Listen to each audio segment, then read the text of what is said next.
롯데월드몰이 안전사고몰이라는 비판에서 벗어나기 어려워 보입니다. 누수를 감췄던 아쿠아리움에서는 최소한 3곳에서 물이 샜던 것으로 확인됐습니다.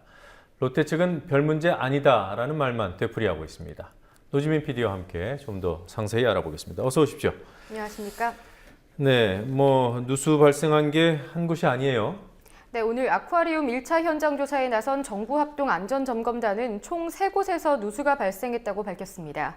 누수가 처음 발견된 메인 수조는 물론이고 희귀동물인 벨루가가 있는 대형 수조의 양쪽에서도 물이 샌 겁니다. 점검단장인 김찬호 서울과학기술대 교수는 눈에 보이지 않는 누수가 더 있을 수 있다면서 아쿠아리움 시설 전체의 시공 상태를 확인할 계획이라고 밝혔습니다. 네, 그러니까 누수가 처음 발견된 게 일주일 전인 지난 수요일이고 예. 지금도 물이 새고 있다고 해요.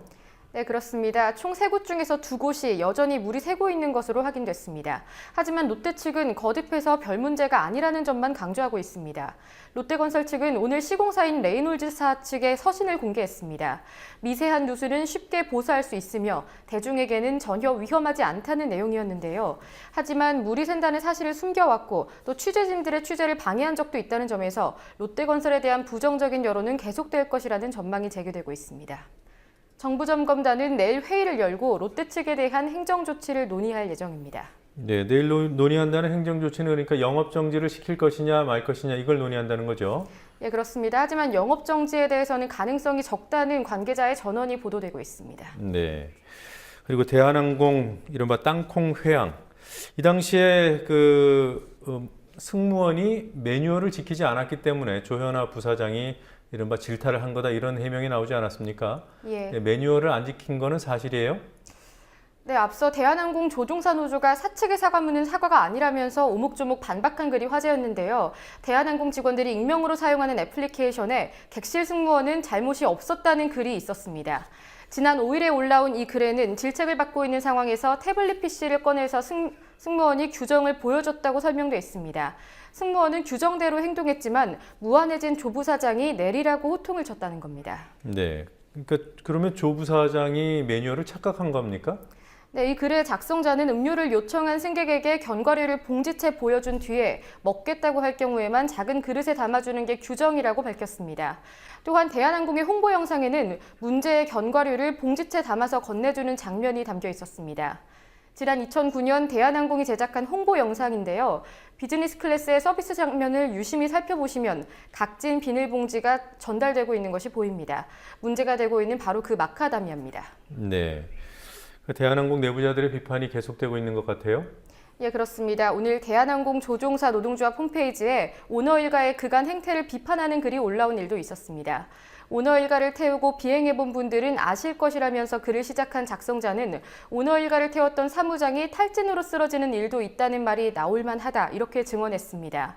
또 우리가 을로서 바라는 건 오너 일가의 자식 중에 성군이 태어나길 바라고 품성 좋은 자식이 회사 경영권을 물려받는 것이라는 씁쓸한 말을 남기기도 했습니다. 한편 참여연대는 대한항공 내부자들의 증언에 따라서 승무원에게 과실이 있다는 대한항공 사과문은 100% 거짓이라고 주장했습니다. 오늘 오후 서울 서부지방검찰청 앞에서 기자회견을 연 뒤에 조 부사장을 항공법 그리고 항공운항법 위반 혐의로 고발했습니다. 네. 지금 정부가 조사를 하고 있다고 했는데요. 예. 국토교통부죠. 조사 결과는 언제 발표됩니까? 네, 내일 오전 정부 세종청사에서 중간조사 결과를 브리핑하겠다고 밝혔습니다. 내일이요? 네. 예. 조 부사장이 어제도 사의를 표명했는데 오늘 또 예. 사의를 표명했습니다. 네, 대한항공은 조 부사장이 회사의 보직 해임 조치에도 불구하고 스스로 책임지는 모습을 보이고 또 조직의 누가 되지 않기 위해서 사표를 제출했다고 밝혔습니다. 어제 기내서비스 총괄본부장직의 보직을 내려놓은 데 이어서 부사장직에 대해서도 사표를 냈다고 한 건데요. 하지만 사표가 처리된다고 해도 대한항공 등기이사 신분은 계속 유지됩니다. 등기이사 해임은 주주총회 의결을 거쳐야 하는데 아직 이에 대해서 일정이 정해진 게 없기 때문입니다. 따라서 현재로서는 대한항공과 한진그룹 계열사에서의 이사직 4개는 그대로 유지됩니다. 오늘 여야가 사형제 폐지 입장 법안을 공동 발의하겠다고 밝혔습니다. 오늘 기자회견이 있었죠? 네, 새정치민주연합과 새누리당, 정의당 소속 의원들이 사형제 폐지를 위해서 여야가 공동으로 법안을 발의하자고 촉구했습니다. 실제 오판으로 사형 선고를 받기도 했던 유인태 민주연합 의원을 비롯한 4명의 의원이 국회에서 기자회견을 열고 사형제 폐지의 필요성을 설명했습니다. 1973년 이후 미국에서는 107명의 사형수가 새로운 증거가 발견되어 석방되었으며 전 세계 198개 국가 중 법적 또는 사실상 사형 폐지국은 140개국에 이르고 있습니다. 이제 우리의 결단이 남았습니다. 국민의 법감정을 앞세워 법의 이름으로 사람의 생명을 빼앗는 사형제도를 법률로서 완전히 폐지해 국민의 인권을 보호하고 존중하는 형벌체계를 수립하고 죽음의 이 기자회견을 마친 뒤에는 각 의원실에 회견문과 서명서를 돌렸는데요. 이르면 다음 주쯤 공동 발의를 진행한다는 방침입니다. 네. C&M 노동자들이 오늘 대주주인 맥커리와의 면담을 요청하면서 점거 농성을 벌였습니다. 경찰 투입설까지 있었는데 어떻게 됐습니까? 네, 오늘 오후 5시 30분쯤 자진해서 해산하고 지금 4개의 경찰서에 나눠져서 조사를 받고 있는 상태입니다. C&M 노조는 오늘 대주주인 맥쿼리 측과 직접 대화를 하겠다면서 맥쿼리 사무실이 위치한 서울 중구 한화빌딩에 진입했습니다. 면담은 성사되지 못했는데요. 다만 사측이 원직 복직 가능성을 시사하는 등 전향적인 태도를 보였다는 점에서 농성을 중단했다고 발표했습니다. 노조와 C&M 그리고 맥쿼리 측은 내일 3자 협의를 진행할 계획입니다. 자진 해산했다고 했는데 경찰 조사는 어떤 이유로 받고 있는 거죠? 네, 경찰은 노동자들에게 불법 점거 혐의를 적용했는데요. 이에 대해서 노동자들이 자진해서 조사를 받기로 결정했습니다. 네, 이서구 다음 카카오 대표가 소환 조사를 받고 있는 것으로 알아요. 조금 전에 출석했다는 보도들이 나오더군요. 예. 이게 이유가 뭡니까?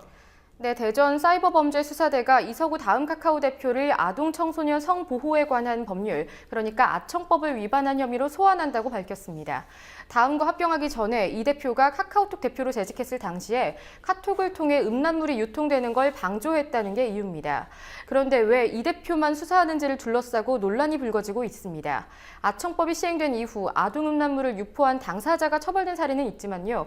온라인 서비스 대표가 입건된 적은 없기 때문입니다. 또 현재 카카오톡을 제외한 모바일 애플리케이션 업체 중에서 단 한 곳도 조사 대상이 되지 않은 상황입니다. 따라서 검경과 대립각을 세워온 다음 카카오가 표적 수사, 보복 수사를 당하는 게 아니냐는 의문이 제기되고 있습니다. 네, 검찰, 국정원 등의 감청 수사를 곤란하게 만든 그것에 대한 보복이 아닌가 이런 추측을 하지 않을 수가 없습니다. 예. OECD가 소득 불평등과 경제 성장의 상관관계에 대한 그런 분석 보고서를 발표했습니다. 어떤 내용입니까?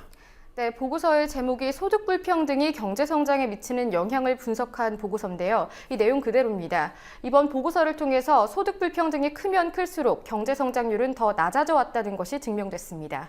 OECD 소속 국가들의 소득 평등 수준과 경제 성장률 달성 수준을 비교한 자료가 특히 주목되고 있습니다. 지금 보시는 화면은 소득 불평등이 경제 성장률에 미친 영향을 국가별로 분석한 겁니다.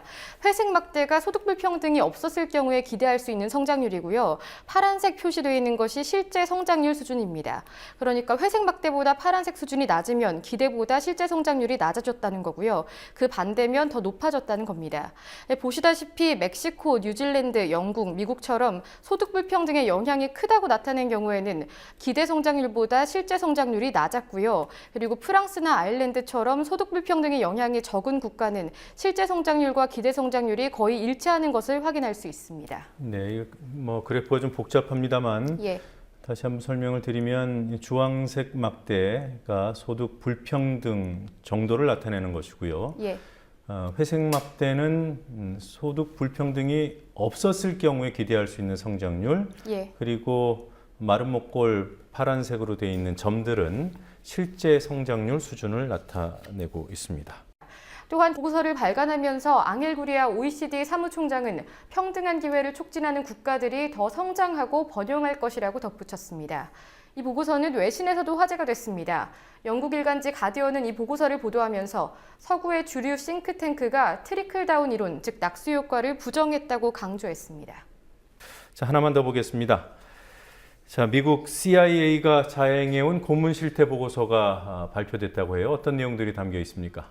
네, 미국 상원정보위원회가 오늘 2001년 9.11 테러 이후 4년간 CIA의 고문 실태 보고서를 공개했습니다.